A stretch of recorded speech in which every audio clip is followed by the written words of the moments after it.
ધારાસભ્યશ્રીઓ આનંદભાઈ પટેલ, ગોપાલભાઈ ઇટાલિયાજી તેમજ અન્ય ધારાસભ્યશ્રીઓ તેમજ પાર્ટીના અલગ અલગ સંગઠનના પદાધિકારીશ્રીઓ,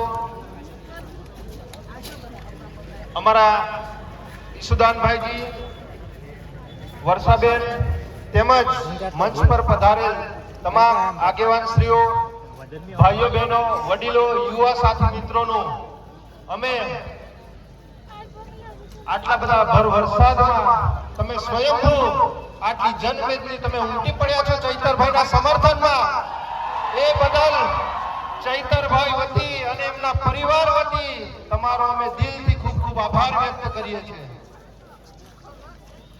મિત્રો, આજે જ્યાં વરસાદ પડી રહ્યો છે અને આ વરસાદમાં તમે સ્વયંભૂ મહારાષ્ટ્ર, ગુજરાત, મધ્યપ્રદેશ અને રાજસ્થાનમાંથી તમે આજે આપણા ચૈતરભાઈ માટે પધાર્યા છો, એ માટે તમે તમારા માટે એકવાર જોરદાર તાળીઓના ગણગણાટથી વધાવી.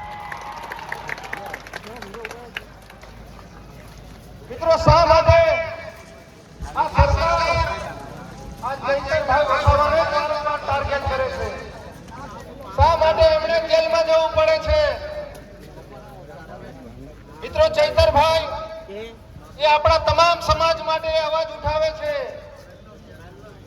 અને એ જે અવાજ ઉઠાવે છે એ આ ભારતીય જનતા પાર્ટીના નેતાઓને ગમતો નથી.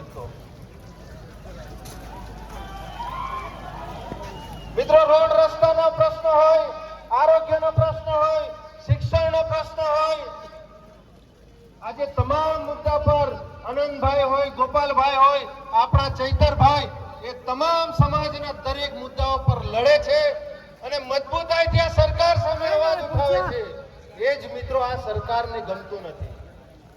આજે મિત્રો, એક સામાન્ય કેસ હતો, એ સામાન્ય કેસને આટલું મોટું સ્વરૂપ આપી અને આપણા સાહેબશ્રીને આજે 7 વર્ષથી એમને કેદ કરી. મિત્રો, પણ આ તમારી જે આ જનમેદની છે, આ જનમેદની જોઈને આ પ્રશાસન, આ તંત્ર, આ સરકાર ના હવે હચમચી ગયેલી છે. એના માટે જ આજે એક 17 દિવસનું બાળક જે છેલ્લા 10 દિવસથી આજે જેલમાં હતું, એ જેલની જે અંધારી કોટડીમાં છે, એને આ તમારી જે આ એકતા જે આજે ભેગી થઈ એના લીધે આજે એમને જામીન આપવા પડ્યા. મિત્રો, આપણા બધાની તાકાત છે. આવી જ એકતા રાખશું તો આવનારા દિવસોમાં આ સરકારોને પણ આપણે ઉથલ પાથલ કરી નાખશું. મિત્રો, વધુ ન કહેતા આપણે આપણા આગેવાન શ્રીઓને પણ સાંભળવાના છે. અહીં મંચ પર ઘણા બધા આગેવાન શ્રીઓ અહીંયા પધાર્યા છે, તો આપણે પણ એમને સાંભળવાના છે. તો હું ગિરધરભાઈને વિનંતી કરીશ કે આગેવાન. હેલો,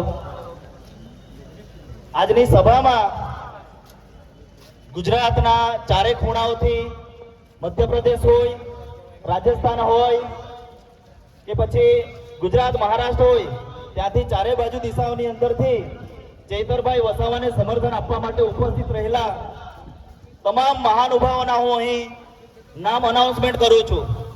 સૌથી પહેલા આનંદભાઈ પટેલ, ધારાસભ્ય વાંસદા.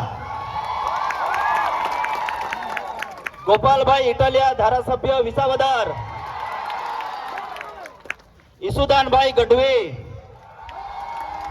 મનોજભાઈ સોરઠિયા, વિનય રતન, રાષ્ટ્રીય અધ્યક્ષ ભીમ આર્મી. સુહાસ દાદા નાયક, જિલ્લા પંચાયત ઉપપ્રમુખ નંદુરબાર. અજય ગાવિત, આદિવાસી ટાઈગર સેના મહારાષ્ટ્ર. લકીભાઈ જાદવ, દિલીપભાઈ ગામિત, આદિવાસી એકતા પરિષદ.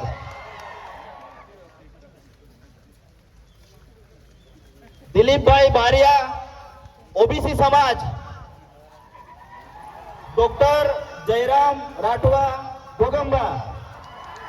અને એના સિવાય પણ ઘણા નામી અનામી મહાનુભાવો આપણી વચ્ચે ઉપસ્થિત છે. મારા સુધી હજુ ચિઠ્ઠી પહોંચી નથી. એટલા માટે જે પણ મહાનુભાવ અહીંયા ઉપસ્થિત રહ્યા છે એમને આપણે બધાને આવકારીએ છીએ.